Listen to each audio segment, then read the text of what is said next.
Now,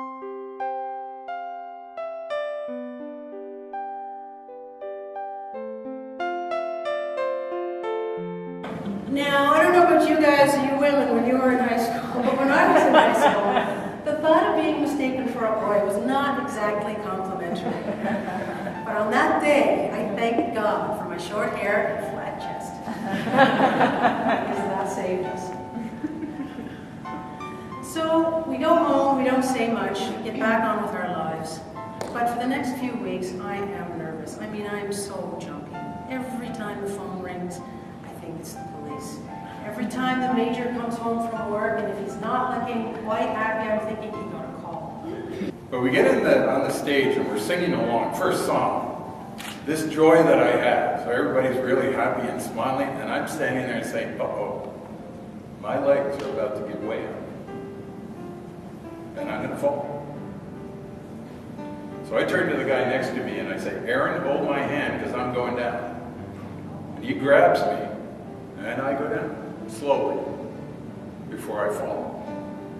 And I get down there, I'm not going to go down. But I'm holding on to Aaron. Luckily, Aaron's a big guy. And I get down there and say, I'm still going to fall. And if I fall over, the way we're packed in on the stage, it's going to be like a bowling ball and getting the 10 pins. And half the choir's going to end up in the pit with the band. So I'm not going to fall over, whatever. So what do? I grab the nearest thing. And the nearest thing is the knee of the guy in front of me. And I don't know why, but on this particular day, she never wore a wig, but she showed up wearing a wig. And it was a little askew. And I don't know if she took her quarter too quickly while she was driving down and applying her lipstick. But let's just say she had colored way outside the lines. That there are three questions we need to ask ourselves before we die. And the first question is, did I live? Second question, did I love?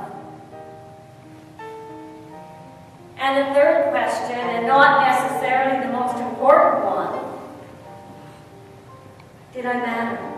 And Eduardo told me this story, that in Brazil, there is sort of an urban myth, an old wives' tale, that you should never mix milk and mangoes.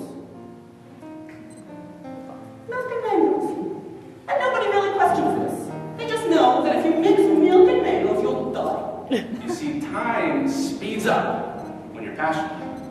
You work for an hour, something you're passionate about, it feels like 5 minutes. You do something for 5 minutes you hate, it feels like an hour. You know what I mean?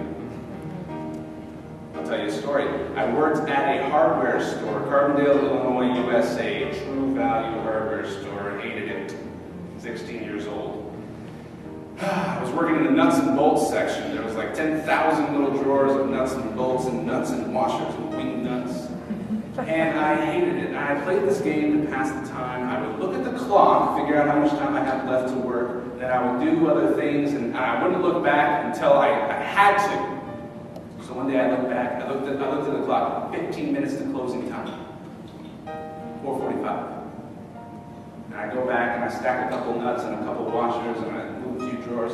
And I look back, and true story, I swear, it was the exact same minute. I got chosen. They picked me for the part. At least that's what I thought. And then I found out everybody was in it. Okay, that's good, but they still noticed me as I got on the stage and did my ink lid, and actually somebody came up to me after and said, what part of Germany are you from? Thank you very much, everybody. It was a great evening. I was astounded at the quality of these speakers. You got to tell everybody about this. One more time for our speakers.